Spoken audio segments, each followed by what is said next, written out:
அஸ்ஸலாமு அலைக்கும் வரஹ்மத்துல்லாஹி வபரகாத்துஹு. சிறார்களின் உணர்வுகள்.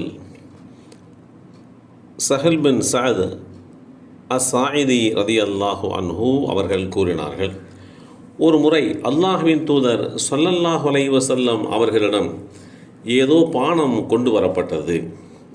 அவர்கள் அதை அருந்தினார்கள். அப்போது அவர்களுக்கு வலப்பக்கம் சிறுவர் ஒருவரும் இடப்பக்கத்தில் முதியோர் சிலரும் இருந்தனர்.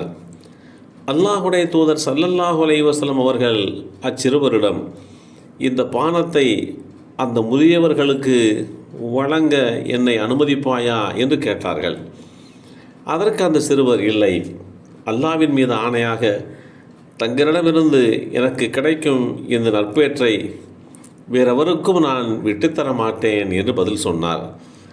உடனே அல்லாஹுடைய தூதர் ஸல்லல்லாஹு அலைஹி வஸல்லம் அவர்கள் அதை அந்த சிறுவருடைய கையிலேயே வைத்து விட்டார்கள்.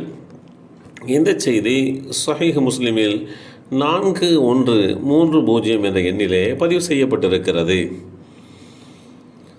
சிறார்களுக்கு உண்டான அந்த உரிமைகள், உணர்வுகள் மதிக்கப்பட வேண்டும் என்று இஸ்லாம் வழிகாட்டி தந்திருக்கின்றது.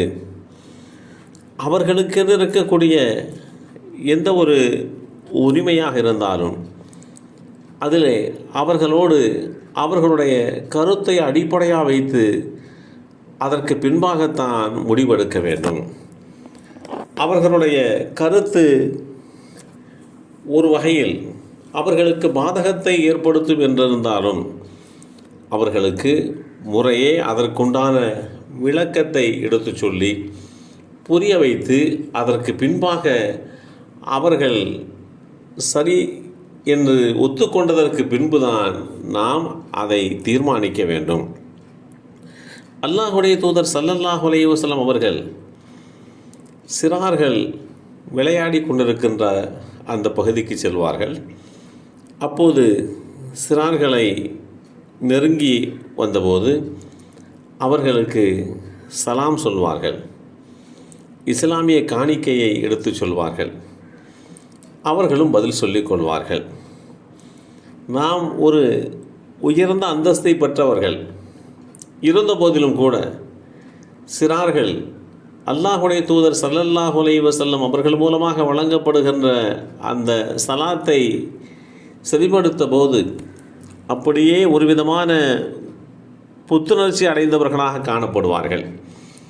இப்படி பெரியவர்தான் சிறுவருக்கு சலாம் சொல்ல வேண்டும் என்கின்ற நிலை இல்லாதிருந்த போதிலும் கூட அந்த விஷயத்திலே அல்லாஹுடைய தூதர் ஸல்லல்லாஹு அலைஹி வஸல்லம் அவர்கள் சிறார்களுக்கு உணர்வுகளுக்கு உண்டான அந்த மதிப்பை வழங்கி அவர்களுக்கு மத்தியிலே ஒரு புரிதலை, ஒரு உறவை உருவாக்கி காட்டுகின்றார்கள்.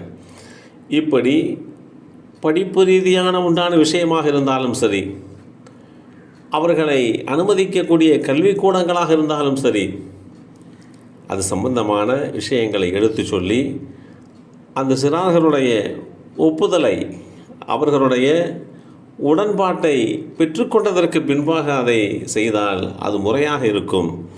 பின்னர் ஒரு காலத்திலே அது குறித்து ஏதாவது வந்தால் உன்னிடம் நான் யோசனை செய்து கொண்டு உன்னிடத்திலே உடன்படிக்கை செய்து கொண்டுதானே நான் இதை செய்தேன் என்று சொல்வதற்கு உண்டான வாய்ப்பு இருக்கும். சிறார்கள் சற்று புரியாதவர்களாக இருந்த போதிலும் கூட அவர்களுக்கு உண்டான அந்த உணர்வுகள் மதிக்கப்படுகின்ற நிலை வருகின்ற போது நாமும் இந்த சமுதாயத்திலே மதிக்கப்படுகிறோம், நமக்கு உண்டான அந்த மதிப்பளிப்பு என்பது பின்னிப்பிணைந்த ஒன்று என்று அவர்கள் புரிந்து கொண்டார்கள் என்றால் அவர்களுடைய முடிவு எல்லா வகையிலேயுமே நன்மையானதாக அமையும். எனவே அல்லாஹுடைய தூதர் ஸல்லல்லாஹு அலைஹி வஸல்லம் அவர்கள் சிறார்களுடைய விஷயத்தில் அவர்களுடைய உணர்வுகளுக்கு நீங்கள் மதிப்பளியுங்கள், சில விஷயங்களை அவர்களிடம் பகிர்ந்து கொள்ளுங்கள், அவர்களுடைய கருத்தை கேட்டுக்கொள்ளுங்கள் என்று வழிகாட்டி தந்திருக்கிறார்கள். எல்லாம் வல்ல அல்லாஹ் அருள்வாளிப்பானாக. அஸ்ஸலாமு அலைக்கும் வரஹ்மத்துல்லாஹி வபரகாத்துஹு.